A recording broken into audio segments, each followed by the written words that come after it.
шаря, там едва различима добре се е изгушила моята България. Стих бял Дунав и Черно море. България, ти всичко си имаш. Какво да ти дам? Да повтарям, че те обичам?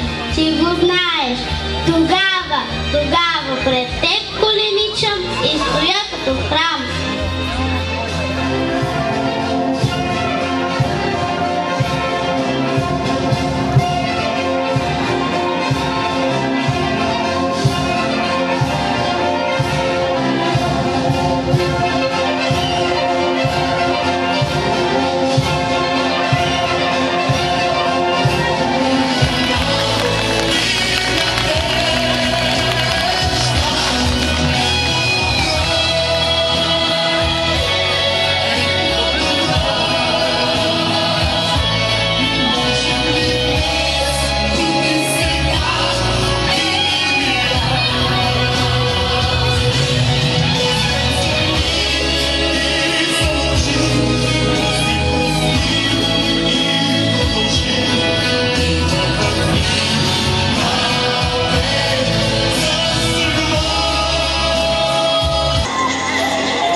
Хвала за еленченката.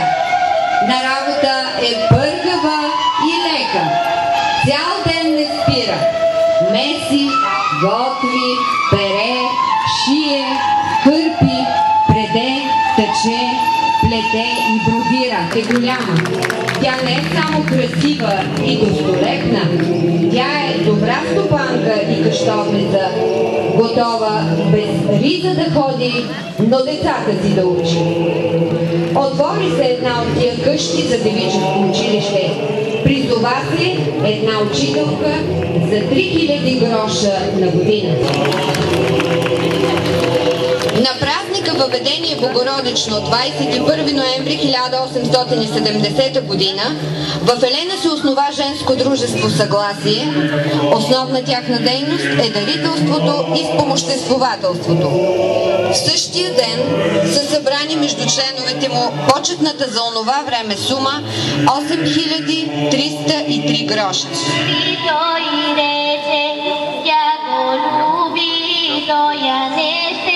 И накрая Мари той рече: много малка си, Мари, за мене, а пък аз, Мари, голям за тебе. Много малка си, Мари, за мене, а пък аз, Мари, голям за тебе. Стой, почакай да пораснеш, пък тогава, Мари, ела при мене. Да ви представя уредената от Музея на Възраждането и Народно читалище Напредък изложба Еленченката, докосване до магията, сътворена от женски ръце.